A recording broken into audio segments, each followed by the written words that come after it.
शहबाज, मुझे मालूम है मेरा ये सवाल आपको थोड़ा बुरा लग सकता है, पर जो चीजें ना आयशा ने बोली नेशनल प्लेटफॉर्म पर मुनावर के लिए, किसी भी लड़की के लिए अगर कोई लड़का उसके साथ ऐसा बिहेव करेगा ना, तो आप कॉर्डियल नहीं हो सकते उसके साथ। मतलब सच में मतलब इतनी जल्दी जस्टिस लेके उसे नहीं मूव ऑन होना चाहिए था।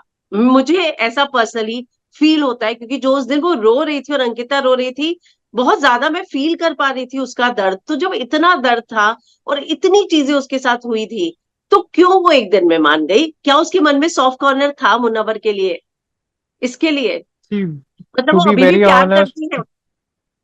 नहीं, ये चीज मैंने क्लियर की जाके। Even I had some questions regarding this, so I went on to ask her, it was not there. जो उनका जस्टिफिकेशन आया, and which was very true, that जो भी था वो हो गया। एंड उस दरमियान मुनव्वर जी ने, जब when apology and everything was there, Munawar ji ने बात रखी कि प्लीज आप मेरी सॉरी को मत एक्सेप्ट कीजिए, बट मैं अपने एक्शंस में वो सारी चीजें दिखाऊंगा। And as I said, Aisha being Aisha, she was entertaining those actions. She wanted to see a changed man, because मेरे हिसाब से भी if somebody apologize, सॉरी बोलता है या माफी मांगता है, वो वहीं खत्म नहीं होना चाहिए। उसको अपने एक्शंस में वो दिखाना चाहिए कि ही मीन्स दो सॉरी। तो हाँ, वो 15 दिन के दरमियान हमने देखा कि he was meaning those apology, but unfortunately, when the right time came, I think he could not take the stand which he should have, what I feel। तो आयशा को फिर से वही चीज का बुरा लगा उसमें। यस, जैसे कि वीकेंड का वार में वो हलाला की बात कर रहा है, उसने डायरेक्टली इनडायरेक्टली ये बोला कि मुझे जो है पसंद है, मतलब दिख रहा था एक्शन में। उसने ये भी बोला आज भी मैं चाहूं तो ये मेरे लिए शादी के लिए तैयार हो जाए, जो उसने अंकिता के मुंह पर ही बात बोली, जो हमने प्रोमो में भी देखी। तो ये एज अ ऑडियंस हमें भी यही लग रहा था, पता है शाहबाज, कि अरे आयशा गई जस्टिस के लिए, इतनी जल्दी कैसे मान गई वो? और पता है अब जब उसने अपनी चीजें बताई, तब और हमें गुस्सा आता है कि क्यों आयशा इतनी जल्दी मानी थी, जब इस लेवल पे जाके उसके साथ चीजें हुई थी। तो अब तो जब उसने खुल के बोला है, तो उसके लिए और सपोर्ट जेन्युइनली अब आया है, जाके देखा जाए तो। जी, वही बात है। देखिए, इसमें काफी सारी लाइफ इन्वॉल्व थी, and now unfortunately I will also like to apologise to Nazila, जिन जो इस सारे सिचुएशन में ड्रैग हो गई। And that's what we were doing.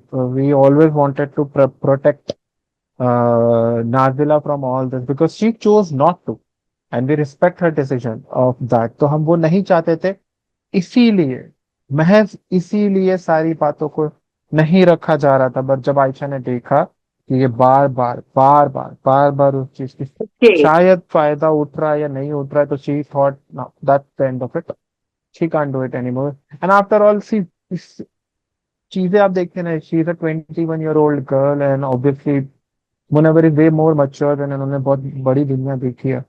तो वही चीज हमने भी देखी कि जिस तरीके से मुनव्वर जी ने उस सिचुएशन को हैंडल किया, वो बहुत ही मेच्योरिटी के साथ था। और आयशा ने, वो being a 21, as you expect a 21-year-old तो जब तक संभल सकता है उन्होंने संभाला। बट जैसे ही उनसे नहीं संभाला गया, जब उन्हें लगा कि अब बहुत ज्यादा हो रहा है अब मेरे, क्योंकि वो चीज जो नॉमिनेशन में हुई, nomination was not the reason जिसके वजह से आयशा ने वो सब चीज बोली।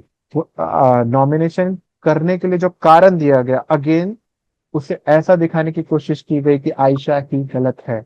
आयशा आई थी तो फेम के लिए ही आई थी, ये चीज को दिखाने की जी, सब जाके आयशा ने अपनी पूरी बात खोल दी। और जो नहीं चाहते थे, मैंने भी, हम सब ने ये सारी चीजें डिस्कस करके भेजी थी कि as long as possible try not to drag any third person into this, and keep it minimal। But ठीक है, unfortunately things went out of the hand and it all came out। So ठीक है, I respect her for doing this, and I'm very proud कि, and I'm sure a lot of women will watch this and take their inspiration through this situation।